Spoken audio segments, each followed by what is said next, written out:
Hi, welcome back to Dark Rum Podcast. I'm Turtle. This is Steve. Yeah. We're going to be talking about Lovecraft Country and also H.P. Lovecraft and the stuff related to Lovecraft Country. Also, we have time. There is a new show that's kind of, well, I guess it's not new. I thought it was new to Netflix, but it's from CBS. Okay. That I found that was kind of interesting. Then I started watching with my family. Yeah. It's also along the lines of creepy. Okay. What is it? It's called Evil. It's on Netflix now. Actually, I think I saw the ad for that. I got hooked into that one. That was easier to get hooked into. Okay. So, yeah. Lovecraft Country I want to like, but... Clear warning. Lovecraft Country, gonna be spoilers. All the spoilers. We're gonna be talking about episode 1. We both watched episode 1. Only spoilers. I watched a few other 2. things of the breakdowns. I want to watch episode 2.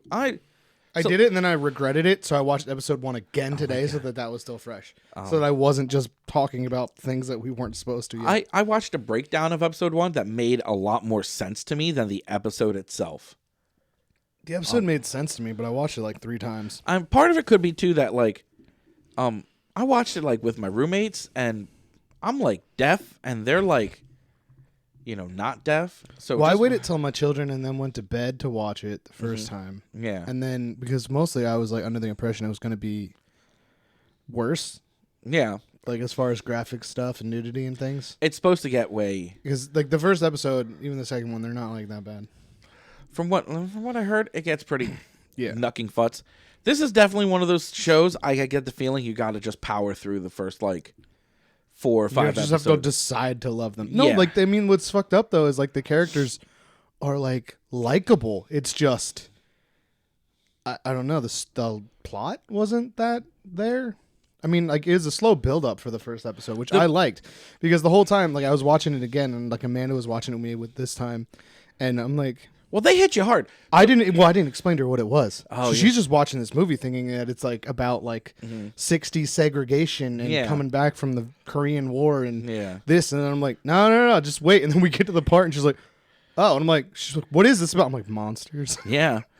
So the show starts with a really cool Dream like sequence. war dream sequence that goes into like the monsters and aliens and like it hits you hard with this early on. It's Straight up the robot from War of the Worlds. Oh yeah, War of the Worlds, and like it's like dude is like in a black and white war I think movie. that's the perfect example of like a dream sequence though, because it was like everything that was in his mind. And Yeah, like it you was know awesome. that as the story comes on, because So it's like by the way, the red alien chick Yeah. in that dream sequence is the chick he runs into later on.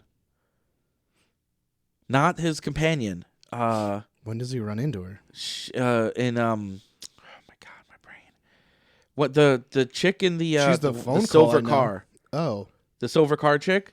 nuh-uh. That's the Two same different one. people. I'm pretty sure that's the same one. No. But the girl who plays the red alien queen, or the red princess, or whatever it is, she's the voice of the person he calls in Korea. Really? Yeah. She definitely shows up in the show later on. She's not the blonde lady. No, are you sure? I think it. No, maybe super I think, positive, because I think she's like the same actress that played the green lady in like whatever that one superhero space movie was. Yeah. But so I'm looking it up. I'm just trying to figure out who it is. Just looking it up. Looking it up. We do the internet on Yeah. the show. Yeah. Internet corner. Do. So, oh yeah, It's definitely not I love his Uncle Freeman. Uncle George. They're all Freeman. Or yeah, Uncle George. Yeah. The elder Freeman. Red woman, red alien.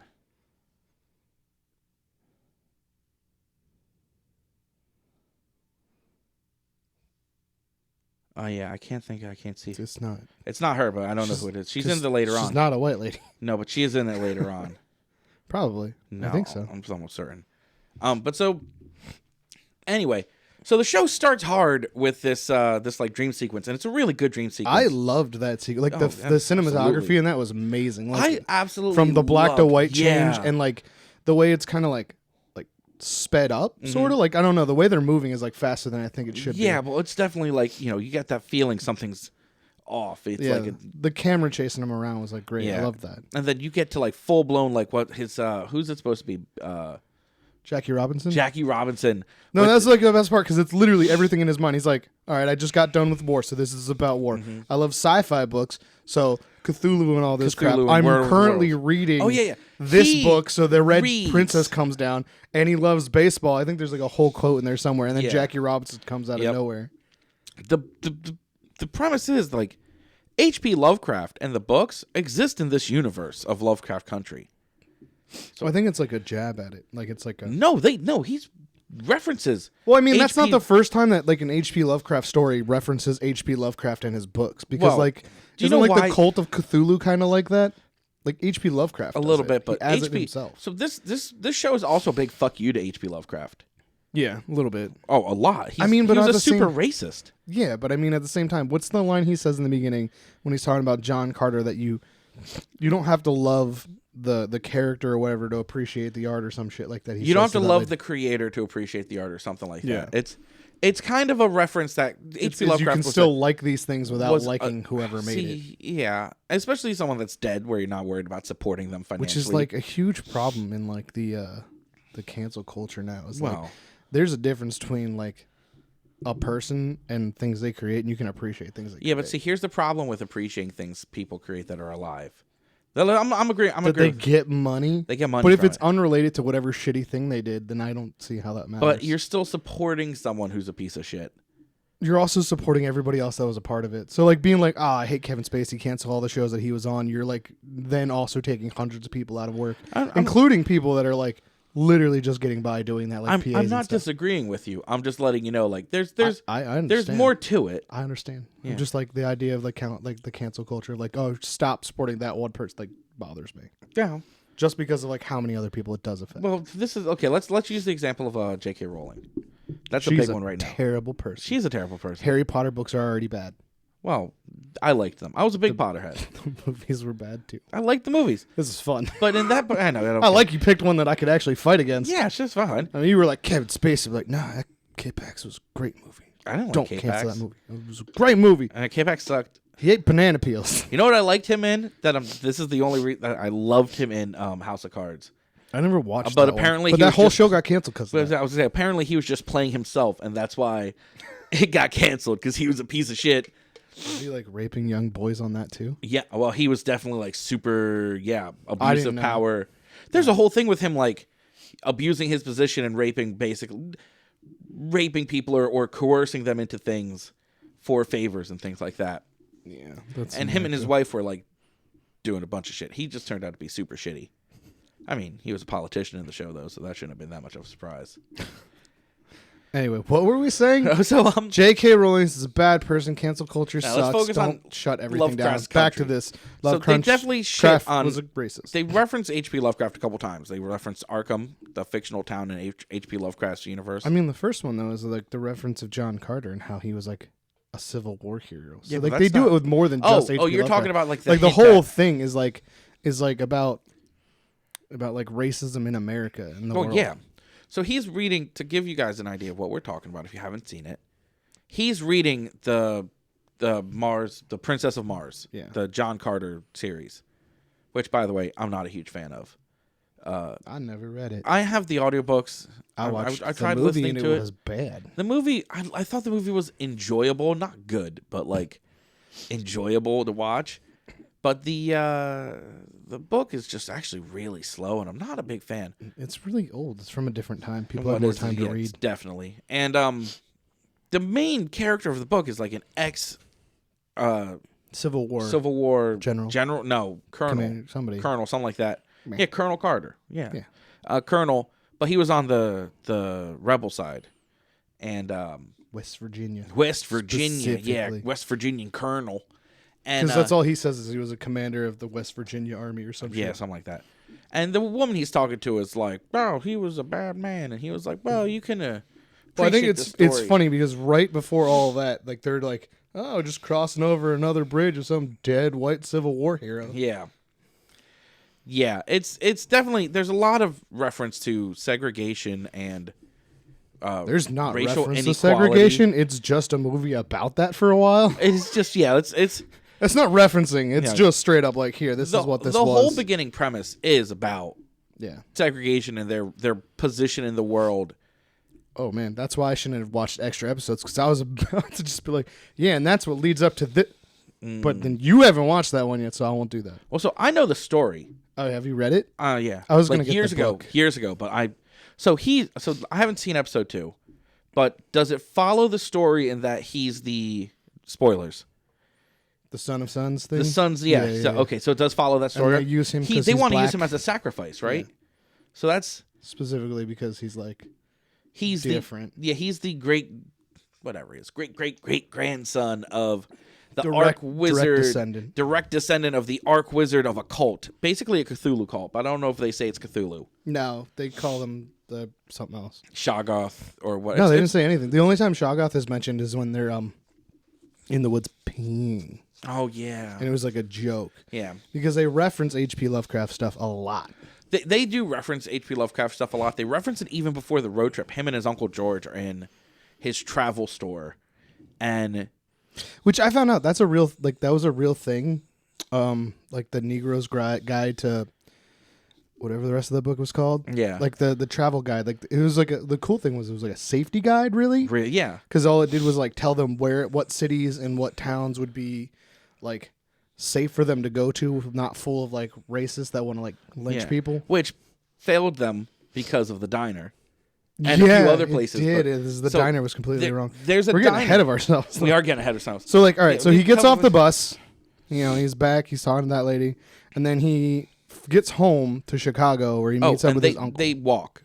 They walk to the nearest town because the bus breaks down, and then the bus breaks down, and the good bus old driver boys comes back come and with pick a him up. Guy in a pickup, and the guy in the pickup is throwing the only 2 black people on the bus weird looks. Oh yeah. So he just carries the woman's luggage. It's an older woman. Carries the woman's luggage into town walking because they don't imply that the guy said they couldn't ride. I think he did it just out of safety because he looked at them and then he just went and grabbed her bags. Yeah, I think he made the conscious decision not to do it, probably because his uncle runs an agency on where it's safe to travel and how to travel safely, and he probably saw some negative signs from some races. Sure. Do you want to keep going with your list? Oh, no, yeah. Well, no. I mean, we were already on the part where his uncle was that. Yeah. So that was like the next part was talking about how he got home to Chicago and met his uncle in his like guidebook store. And then there was another reference to H.P. Lovecraft there because he picks up a book and then he quotes like a super racist poem that H.P. Lovecraft said. Well, so there's a couple references in that story. One of them is he has a note from his father. That's right. Because the whole reason he's back is because his father gave him this note. Yes. His like estranged father that he ran off from because his father didn't approve of his lifestyle of fighting for a country that didn't care about him. Yep. Yeah, so the main character is one thing I noticed is everybody in the movie has some torn like familial relationship. Yeah. Like all of them. Yeah. Like for him, it's him and his dad. Well, that's a theme with anything H.P. Lovecraft usually. Yeah? All right. Because it was like him and his dad. The girl and everyone. Well, she's a user of people. Yeah, that's why like all her relationships are strained. And then the uncle has like a. It's not so much. He has like a lost love that he's kind of like torn over. Yeah. While still trying to live his happy family life with his wife and daughter. Yeah, I don't. Yeah, there's definitely something going on with the uncle. Like he had a second family on the road or something. And no. It's not referenced in this one yet, but that's not what it is. No, I'm not. Oh, did you see it in episode 2? Yeah. So what? I said, I read the book a long time ago. Tick is possibly his son. What? Yeah. Did he bang his mom? Yeah. There's like a moment between him and what's his dad's name? He's got a really cool like crazy name. Well, Tick's dad and Uncle George have like a moment where Uncle George is kind of bleeding out.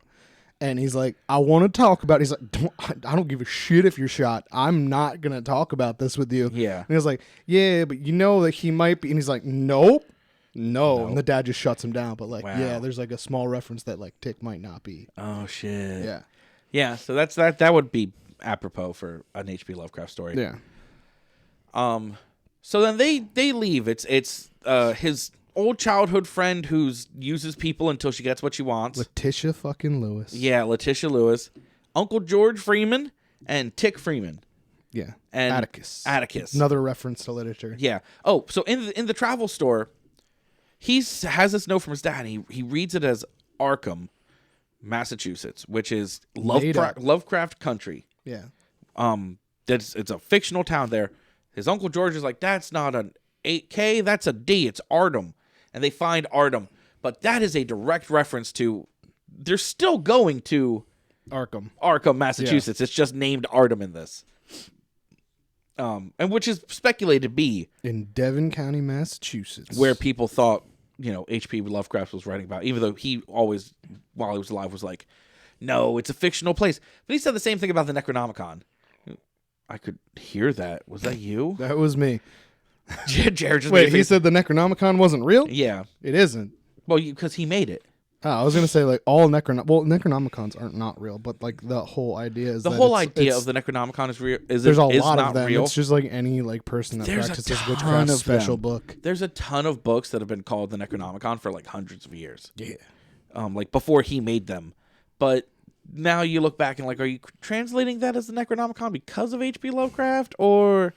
Anyway, well, it turns out a lot of the old witchcraft books from ancient Egypt were just science books. Well, yeah, they were like... It was math and they were basic like, are science. you sick? If you rub these 2 herbs in the wound, it'll keep you from dying. And it's no, but like it wasn't even like magic stuff like that. Like literally, like the math books of ancient Egypt were considered magic. I was talking about like antibacterial stuff. Oh yeah, like medicine too. Like legitimate medicine is what I was talking about. Like I wasn't talking like herbs, like which herbs. I mean, like, it was just the way you said it, but I was like, no, but like even just like basic mathematics and science were considered witchcraft. Do you have a fever? Or are you burning up? Drink these 2 things. And it was like basic forms of aspirin, but with tea.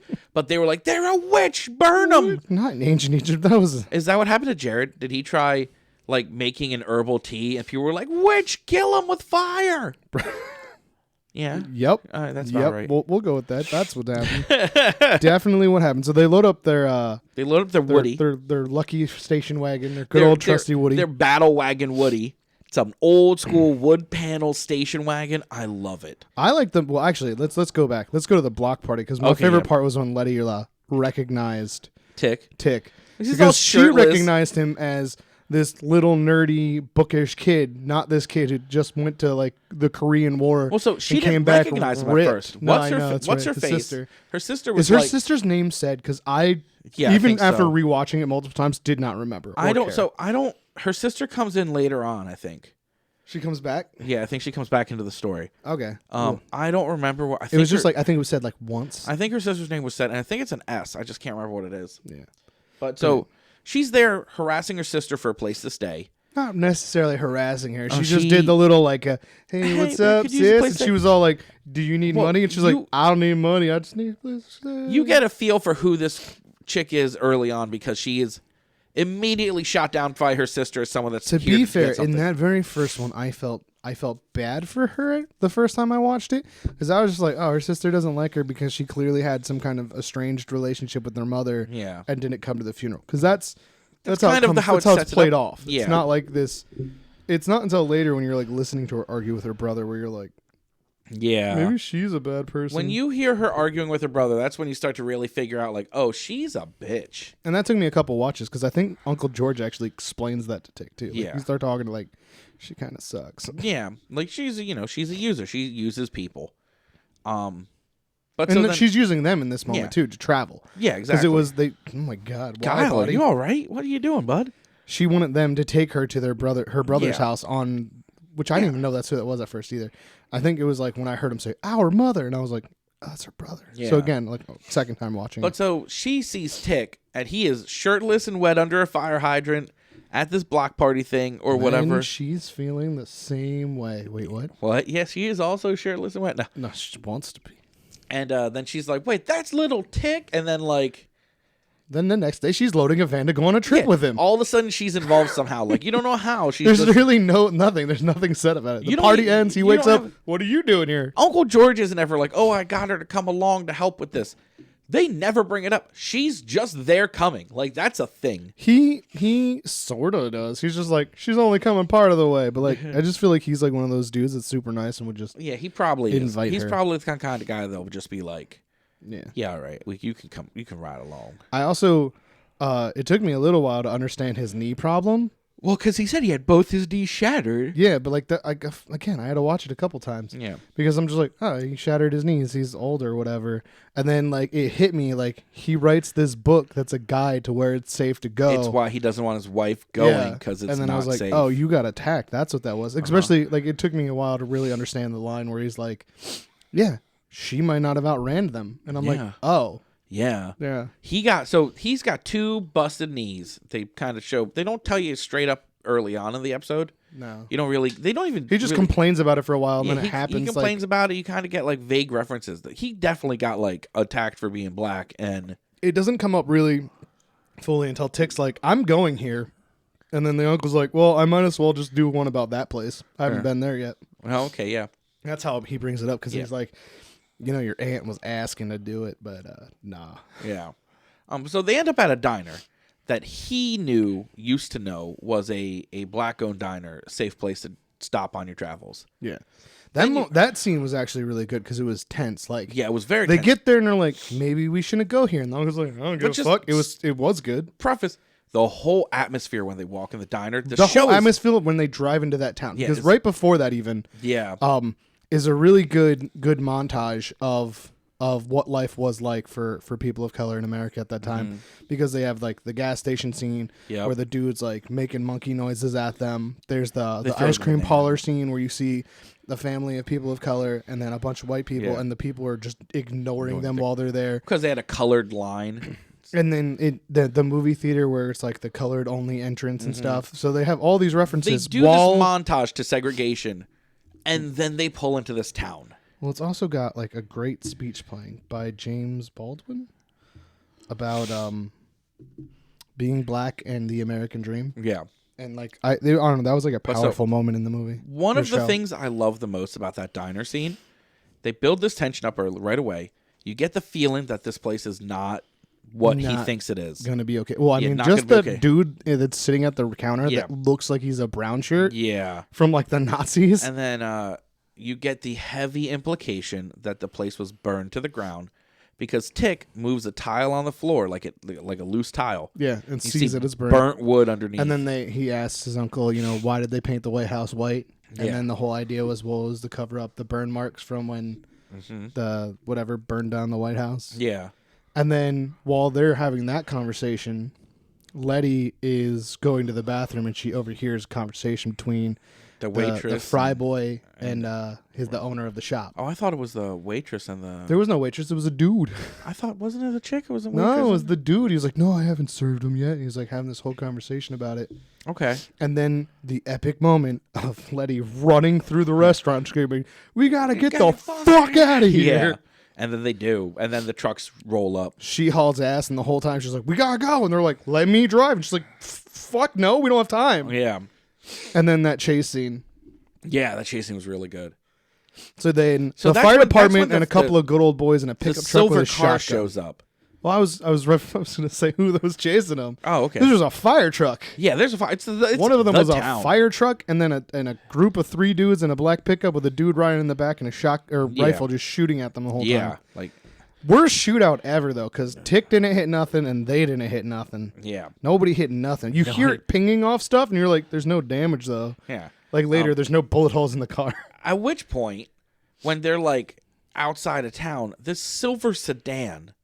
And that's not the first time it's seen. It's just the first time you really notice it. They show the sedan following Tick for a while. Yeah. They've shown a couple times. References earlier on, yeah. And then when he's at the bar where his dad usually is, yep, there was a reference to a silver sedan. Yes, he pulled up in this fast as shit silver sedan, blah, blah, blah. So you see the silver sedan. They're out of town. They're being chased by the good old boys. It like jerks in front of these good old boys, and their cars flip over it. They don't hit it. They flip over it.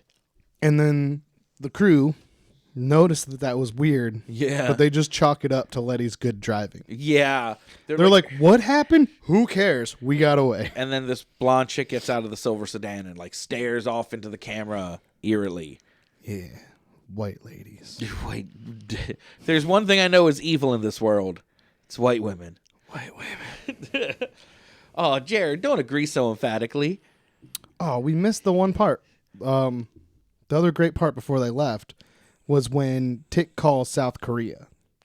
Right, I totally forgot. Yeah, because that is like foreshadowing. Yo, so he calls South Korea and I think it's supposed to because he said there's like references that he did something over there, and or like maybe there was like a girl he left behind. Yeah. And then in this instance, it's kind of one of those where you're like, oh, okay, so he has like a love over there, but all she does is say, what is it? She answers the phone and she's like, oh, you went home, which he never said anything, and then she's like, you shouldn't have, and like that's it. Yeah. It's just like this eerie, like warning. So yeah, when that first happened in the show, I thought that was something. I didn't think any. I thought I went straight to paranormal. Yeah, I was like, that is like psychic. Yeah, like this bitch knows like something's going on with his bloodline or something, and he knows more than he's leading on to in the show. Or at least maybe she's like psychic and like she's in danger. Maybe not that she knows. Like looking back on it, I think it is probably more of a like you left me and your baby, like the comedian kind of thing going on, except with less stabbing. I think it is meant to be more of the. Do you think it's on the psychic side of it? Yeah. She didn't come. Because some of the breakdowns that I saw about it also kind of referenced like that was because he didn't say anything. No, he said nothing. nothing. He didn't say no words to her. Mm-hmm. So maybe that's more of the. That's probably why he was dreaming about her as the red. Yeah. As the red alien, red Martian princess. She comes back anyway in like the second episode too. Does she? Yeah, not her voice, but like a person. Oh, okay. Shows up. All right, so after all of that, that's when they get the Letty's brother, right? Or is that before? I think the brother was before the diner. Okay, because we didn't really talk about that. We mentioned that she had a fight with him, but like that's where they find out about Devon County and its sheriff. Yeah, and like where they're going and how they should be worried going there. There's a dossier on this fucking super racist lynch-a-lot sheriff. Well, what did they pulled out his like NCAA complaint list, and it was like a whole folder. That's what a dossier is. You know what? This is why your mom doesn't love you. You take it back. My mother loves me dearly. She even loves you. She told me to say hi, by the way. And she forgives you for the wall. I gave money to fix it. I know. We're going to fix it soon. That hole's still there. It's still there. Yeah, we're putting up. There's an impression of me in your house forever. For now, yeah. Forever. I used that hole to wire up a new outlet in the bathroom. Really? It made it easier? From the outside, yeah. It was super easy with the big hole in the wall. I could just do all the wiring right there. That's drinking stories with Ryan and Kyle. Oh, man.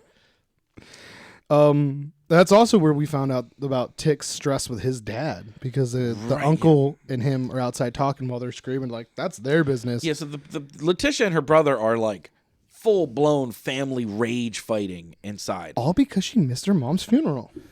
Well, that's all it kind of references. Yeah, it's kind of. Who knows what kind of relationship they had based off like family relationships in this show? Or if she could even make it. Yeah, like traveling's not super easy nowadays, let alone then. Because it's mentioned, not only did Tick have a strained relationship with his dad had a strained relationship with his dad. Yeah, and that gets brought up again. Yeah, later in the next episode. Yes. So like, there's a whole lot of family stress, but like we find out that's when. He kind of lost touch with his dad to begin with, like just left completely. Yeah. Like he came back and somebody wanted to interview him for how it was being black in the army or whatever over in the war. And his dad freaked out about that and was already mad at him for joining the army. Yeah. And then the uncle is like kind of sympathetic, but also kind of doesn't understand because his life was different than the Tick's dad, who apparently got more of the abuse from their other father. Their father, his grandfather. Yeah, their whole family dynamic is. It's super confusing. Yeah, I didn't understand it. Like George was like, I tried to protect your dad as best I could. He was like, well, why didn't you protect me from my dad? Yeah, that was mentioned even. That was a whole thing. Yeah. Which again, later when we find out that he might be his dad, you're like, oh. That's even worse. Yeah, definitely dropped the ball there, Uncle George. Daddy George. Daddy George. Mr. Freeman. Dr. Freeman. So when we finally leave there, we get through that town, we get to Devon County is when it really starts to get good. Yeah. So yeah, the show, by the way, by that point, we're like 45 minutes, 50 minutes into an hour. Yeah, it goes by really show. Fast. That's what the thing is with it. It feels like it's going too fast. Like the whole. I think that's why it's harder to get into because it feels super sped up. Yeah. So there's build up. And the build-up's good, and like learning about like everything that was happening in that time period is good, but it's like and then just the episode's blowing by over. at the same time. Well, like that goes back to like what we were saying with like Letitia. Like, there's only vague. Can we also mention how good the like? I'm mixed on how the show is overall, but like the cinematography of it, I loved like the way the cameras worked and everything. Yeah. But not to mention like the soundtrack was just awesome. Like for like the weird moments where it would be like the block party and they had like modern rap in there, and then the tense moments where it was just like this really intense like old school horror movie score is like just great. I'm gonna say this: the weakest part of the show was plot, and that's not, and it's not bad. I'm not trying to say... It's just they really went to build up the idea of, like, the segregation plot stuff. Episode 1 is very much a setting piece. Yeah. It's there to show you what's happening. It's there to show you the time frame, what they're dealing with, to build into the rest of the show. Maybe it's just, like, the want to get to monsters that makes it, like, that's the problem. That's kind of where I'm at, too, is I want the paranormal stuff. Now, from some of the stuff I've seen later on, we're on that fast track. Oh, like, no, yeah. By the end of the episode, it happens right away. Well, yeah. Which is what's great, because it's just this, like, hard, like, change, like, left turn. It's like, it definitely... They're making fun of monsters. They got the Dee's Atlas, where she draws monsters on the it. Things in the woods, and, like... There's, trolls that eat your bones or whatever. He's like, yeah, that's what's over there. We probably shouldn't go there. Yeah. Well, that's... Okay, so we were just touching on it. There's a dossier of the sheriff, who is, like... He is a... Scumbag of scumbags. Sheriff, right? Sheriff, who is, like... His whole county is a sundown county. If you don't know what sundown towns or sundown counties were, the South, or and in the North in this case. I actually wrote that down because I had to look it up and define it. Oh, you didn't? Okay. I didn't before that. Sundown towns and sundown counties, and I guess in this specific case, I guess there were some. Probably. Basically, that if you were black or colored, you could travel through during the day. Yeah, during the day was fine. But don't be there when it's night. But when the sun goes down, you're not there. And if you are... Mostly it's at your own risk. Yeah, if you are, you're in danger. Like, they are going to kill you. Not like... And these counties were so weird because, like, it was worse than openly racist. Because the openly racist places would be like... Get the fuck out. Get the like fuck out. All day long. Yeah, all day long. But they wouldn't... that was it. You knew what you were getting. These places, these sundown towns... would smile and nod, and everything was fine. There's still there's the basic stuff still, like the you go in that door. Yeah. But it was like people being people.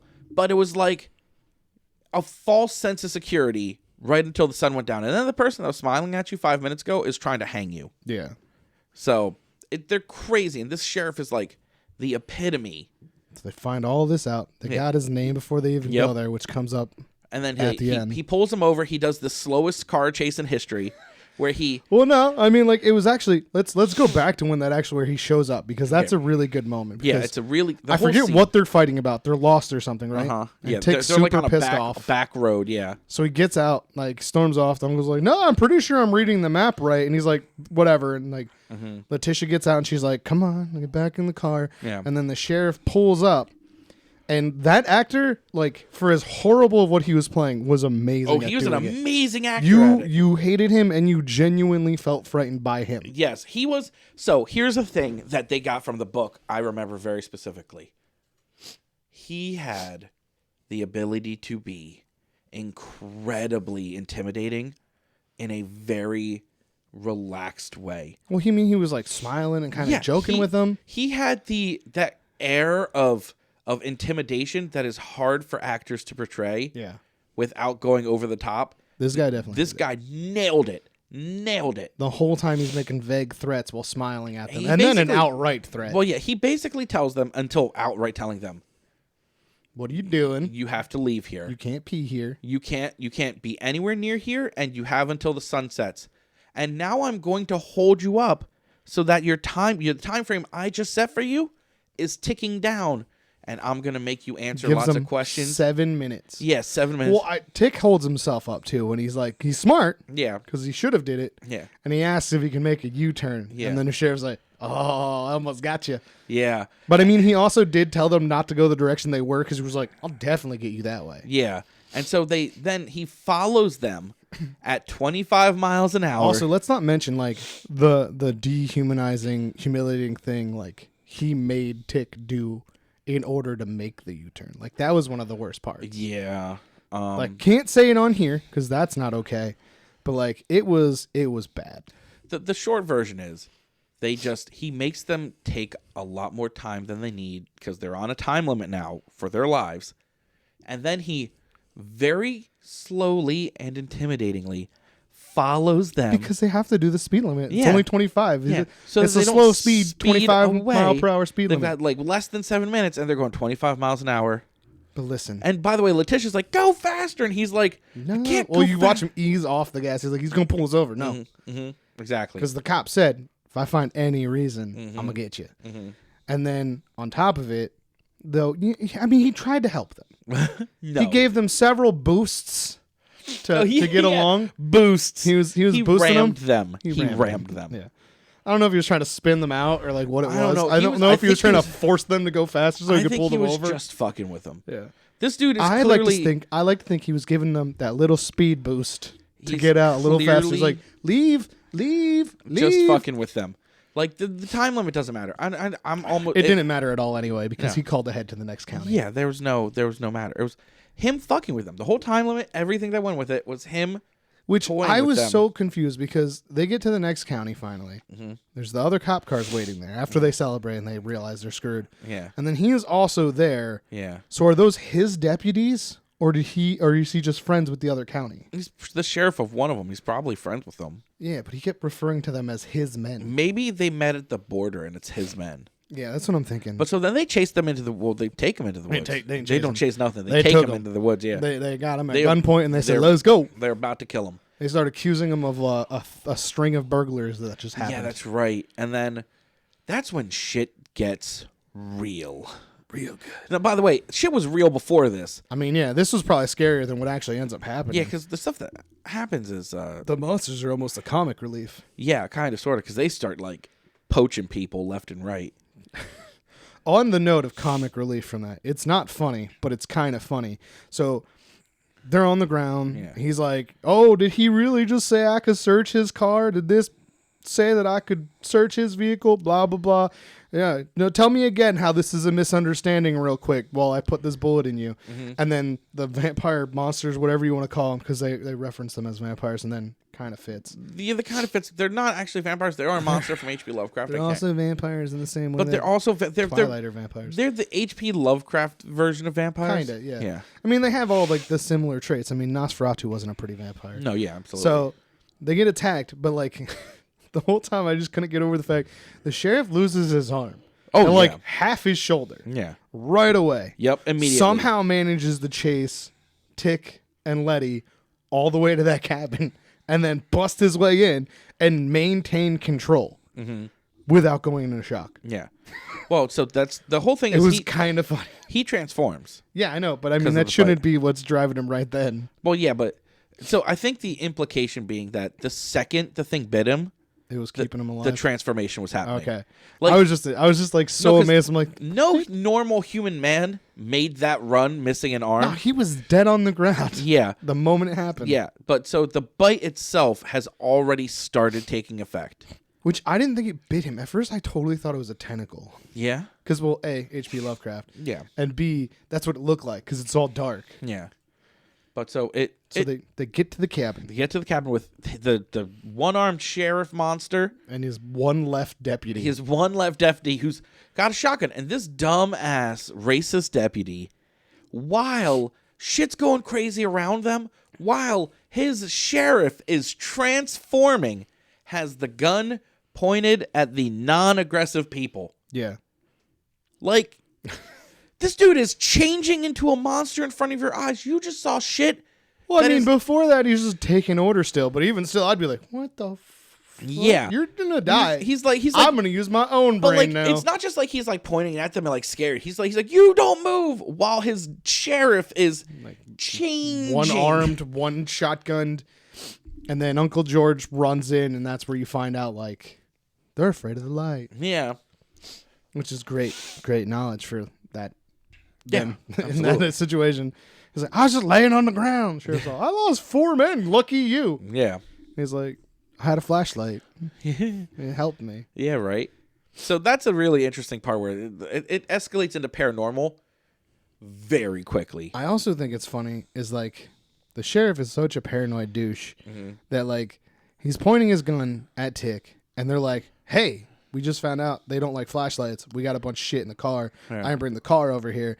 And he's like, not you guy who can clearly run fast. Make her do it. Yeah. Like, you die if everybody dies. Yeah. But no, they're dumb. I mean, you look, if they're racist, they're probably not super bright anyway. I mean, like, what was the idea? He thought that Tick would just take off and leave everyone behind. Yeah. Like...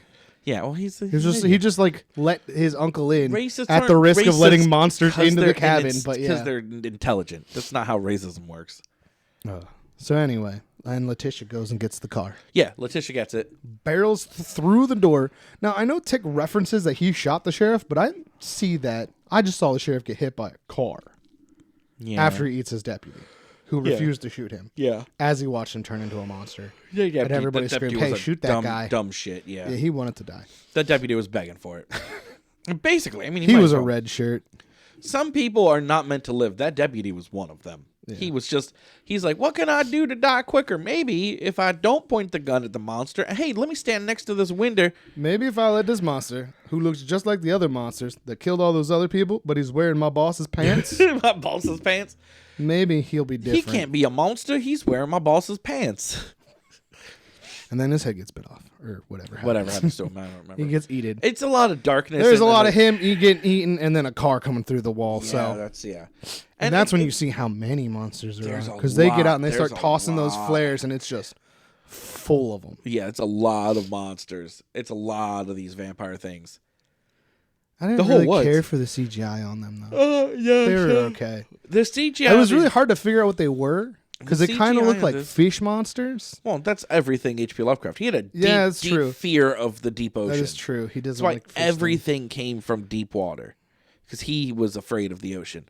So, like, everything that you see that's a monster, even stuff that's supposed to be like vampires. Yeah. They had like a fishy look to it. Yeah, they look like anglerfish almost. Yeah. They don't have the bobbler. They have the big but they have mouth the big and like anglerfish jaw and like a sloped skull kind of thing. And yeah, everything you see is like, and that's in tone with H.P. Lovecraft.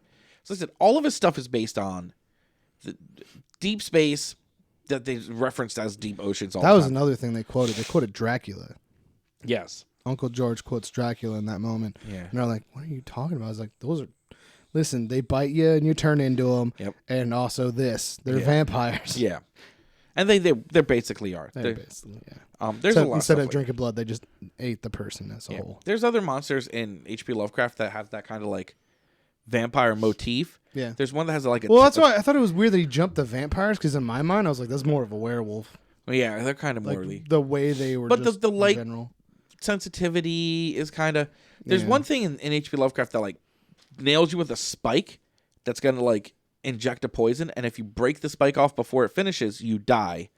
But if you don't break it off, you become its permanent servant. Whoa. So it's like there's a lot of stuff like that in H.P. Lovecraft. The line of like what monster could be what blurs pretty. I don't know how many H.P. Lovecraft things like I've actually fully read. I've seen a bunch of the movies. I saw In the Mouth of Madness. Yeah. Drago, which wasn't good. That was a terrible low budget movie from when we were in high school. I think I saw like half of it.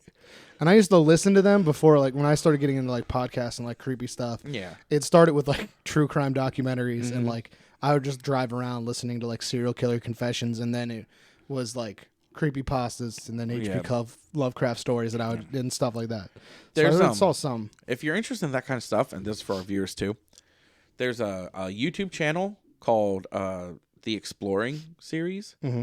They do a really good exploring series on H.P. Lovecraft. They do a really good exploring on SCPs, which we've gone into a little bit. SCPs are great. They're Lovecraftian. Yeah, there's another one too, like the Volgun, Volgun. I think I've heard that. He's really good. He does a. Oh no, I know that. I do know what that is. That's SCPs. Yeah, he does SCPs, but he also does H.P. Lovecraft.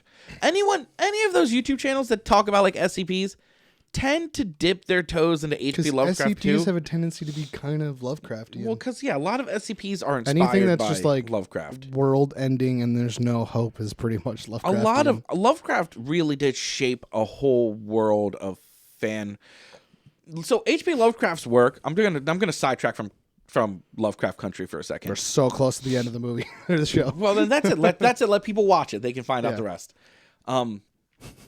H.P. Lovecraft is kind of the beginning of fan fiction, because he only wrote about Cthulhu once. He only wrote Really? Yes. He only wrote about the Necronomicon once. He only wrote about a bunch of things one time. He wrote a very limited number of work. I think it was themes more than here's where it gets interesting. Stories. He encouraged other people to write on to his universe, Which is why it's culty. Yeah, it is, and that's why. Because then you have other authors, including like his son, and like what was that? Is there a Bruce Campbell movie that involves like an H.P. Evil Lovecraft Dead. cult? No, not that. Like directly like an H.P. Lovecraft cult. I don't know. Oh, I gotta figure out what that. Well, I know. Evil Dead is in direct reference to the Necronomicon and H.P. Lovecraft. The Deadites, the Necronomicon Ex Mortis is a H.P. Lovecraft invention. Yeah.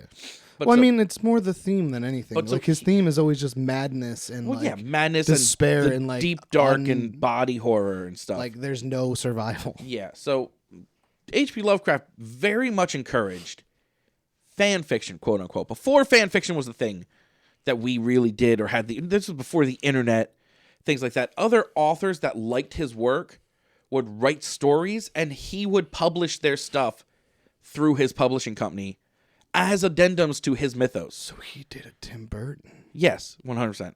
And like they with them credited, it wasn't like he was stealing it, but Tim Burton doesn't do that either. He just is produced by, and then everybody assumes it's his movie. Well, yeah, but that's exactly it. Like it became part of the Lovecraft mythos. So even though some stuff is not technically canon, it's canon because he embraced all of it. And he was like, what if people were like, well, what if it contradicts? He's like, I don't care. He didn't care. Take it all in, let the mythos grow. Could you really contradict anything? His whole idea was just like, everything sucks and you're not getting out. There's a couple contradictions. Like anytime someone survives, that was like the contradiction. So one of the contradictions is when Cthulhu came to Earth from Saturn, and it stopped at Saturn, but Space god Cthulhu. Space god Cthulhu came to Earth with his cult of alien things. He went to war with this race called the Elders. The Elders were here before them. They're super advanced. I'm not even going to try to describe them. They're like cylinders with tentacle arms and multi-flipper leg things and eyes. Whatever. Now, are those the old ones? Or the old ones? That's what I thought. The old totally ones were different. Before that. The Elders are only referenced like twice, once by H.P. Lovecraft and once again later on by someone else. The Elders are never really explained. You never get much of it. But it is heavily stated by H.P. Lovecraft that the Elders made humanity. They made a bunch of other stuff, things that turned against them. Then they made humanity and like went away. Now they live underneath they live in like an Arctic lake in the Antarctic. If they're even alive anymore, because they've kind of faded away from time. That's again with like the deep sea thing fear, because everything like even Cthulhu is like deep in like deep the Mariana water, Trench or something, right? So they kind of fade away and they're not really involved in the universe anymore. Cthulhu is asleep. He's under the deep ocean asleep. Humanity is a creation of the Elder, except the lizard folk, because there's one of the great old ones. So Cthulhu is a great old one. This is going to get confusing. Yeah, let's fully dive into H.P. Lovecraft in the last like 10 minutes of our show. Just the great old ones are like the category Cthulhu's in. There's even older than that and more powerful. Those are the great grand old ones. Yeah, there's like ancient ones or something like that. It doesn't matter. I'm not going into that. But one of the other great old ones, which is on par with Cthulhu, is this serpent god who's probably Quetzalcoatl from Azteca and South American religions. He was the serpent god. He had serpent people that like when they were followers, if you displeased him, he would bite you and turn you into one of his serpent creatures. Well, on the note of Quetzalcoatl, I don't know if I had Jared read this one, but it was by the same author of another book I definitely had him read. There's a great book by Ailey Martinez. What's the name of it? It's a book where like all gods are real and like they kind of just like pander to you to like believe in them to give them power. Yeah. And like one of the main ones is Quetzalcoatl, who's best friends with the main character, who's this little raccoon god thing. And it's just hilarious. That sounds really interesting, actually. You should look up Ailey Martinez. That's the author. I don't remember the name of that story. Text me the name of the author so I can. But so anyway, there's mythos that the Quetzalcoatl god, whose name is different than Quetzalcoatl, I can't remember, is the creator of humanity. But it's a contradictory story. There's a couple of instances like that where someone or another takes credit for creating humanity. That's what I mean about like it kind of. If you have hundreds of gods and shit, wouldn't a bunch of them try and take credit for stuff like that? Oh, of course, lots of people do, and that's kind of feeds into that whole mythos. So, it's just an interesting side note. This specific story, like H.P. Lovecraft or Lovecraft Country, is going to deal more heavily with like, well, I mean, Lovecraft Country is a novel. Yeah, I'm gonna get that book too. It's at least I read it probably more than a decade ago now. Like I'm into the show. There's just parts of it like I still don't know if it was just how fast it went or like the build up or whatever. You had the same thing where it's like I kind of like this, but I'm like not. The like first half hour, first 45 minutes, I was not super invested. And then it turns out that was the whole show. Yeah, right. And then it's over. The second episode was a little better. I got a little deeper into that, but like more things were happening. Now, in fairness, the book, probably when I read it a decade ago, 12 years ago, I definitely thought it was slow and meandering when I read it, but that was so long ago. I just might not have had the same kind of attention span I do now. Yeah. It's something I'd after watching the show, I'd like to pick that up and read again. When I realized it was a book, I was like, I want to check that out. Yeah. Especially if it's as far as I know, the show follows it semi-closely. There's a couple of major things they change, but there's also the main plot is still pretty much there. So that's what I was saying. I guess it wasn't H.P. Lovecraft, but when you mentioned that, like it was like made to let other people write into it. Yeah. There's plenty of like H.P. Lovecraft inspired books that use H.P. Lovecraft's monsters, but also reference H.P. Lovecraft. Well, there's any of the cult books, like the H.P. Lovecraft cult storylines, all of them, all involve. He wrote these stories, but also what he wrote was real. Yeah, like he was an author that wrote the story, and it is real. And you're like. And they're like, but look, magic, and you're like, oh shit, it's real. Yeah, like that's. There's always like a point in the movie where it's like, no, for real though. Yeah, it's real. And by the way, if you're digging H.P. Lovecraft and you like that kind of stuff, there's a game called Mansion of Madness, and I thought you were going to mention like the other one that's out. Like, well, so it's a board game. There's another. There's a video game that just came out. There's a board game. It's an expensive board game. It's called Mansion of Madness. It's like $100 for the base game. And then it's like $40 for all the expansions each. I think I've seen it at Target. And my friend has it. It's too expensive that I wouldn't buy it, but I've played it, and it is a ton of fun. You should bring that one day. Oh, I'd have to get my friend to bring it. But that's fine. And or pay for one of the expansions. He keeps it locked up. He's like, well, he lives like an hour away, and we haven't hung out in person since pandemic. Yeah. So that's like a thing. We just play D&D over Discord. Over Discourse now, but so Discord. Discourse. Pod. Whatever you can. We do things, and the internet's involved, man. Welcome to the future. The magic box that lets me see people. I just call a guy. His name's Jared, and he makes it happen. That's what I say, Jared, I need to play D&D, and he's like, it's 2 a.m, and I'm like, God damn it, Jared, Connect do it me. now.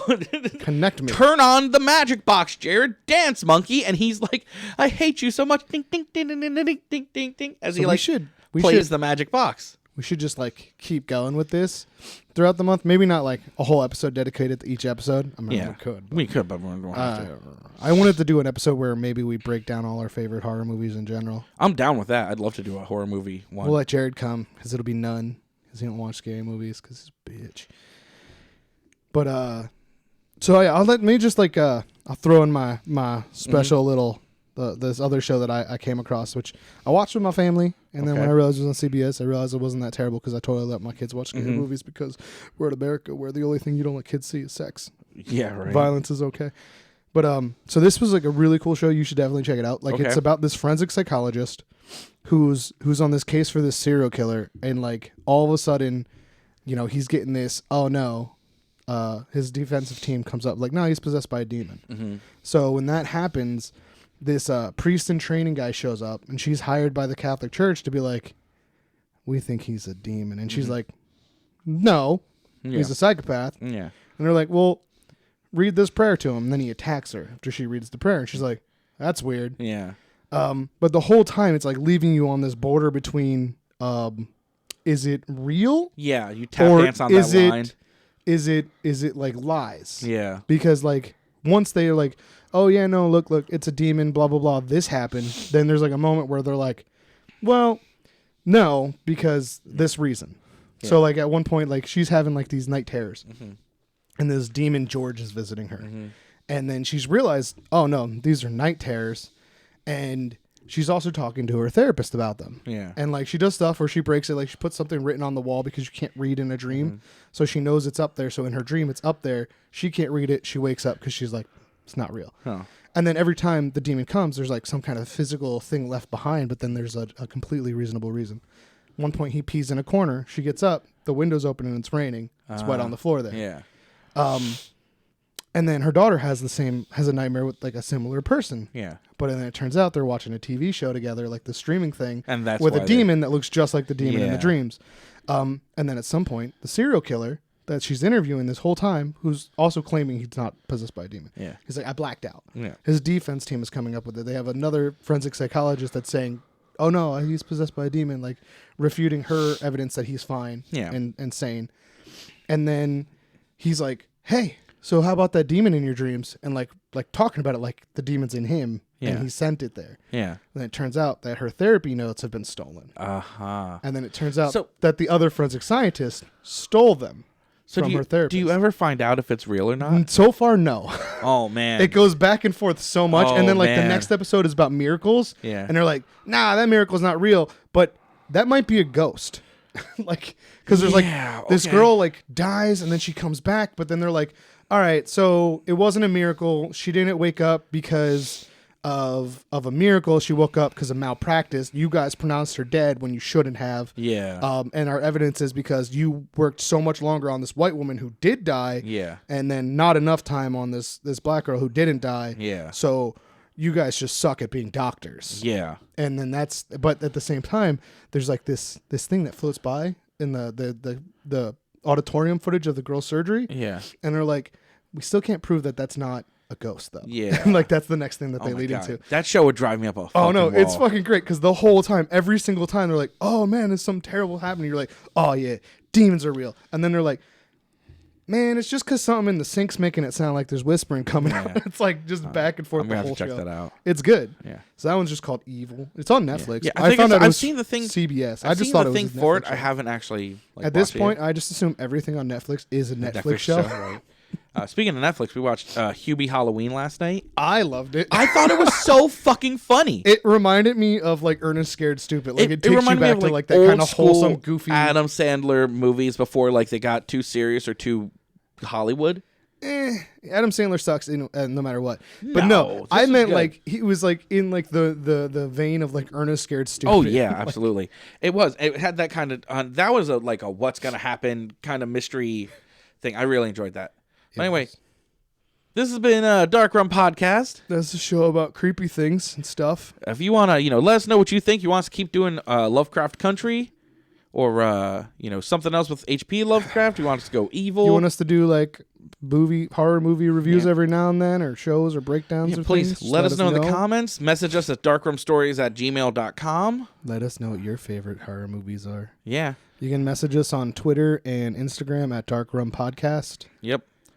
And that was this show. That was the show. Hey, y'all have an amazing day. Pow, pow, pow. Stay weird and nobody gets out alive. Wow.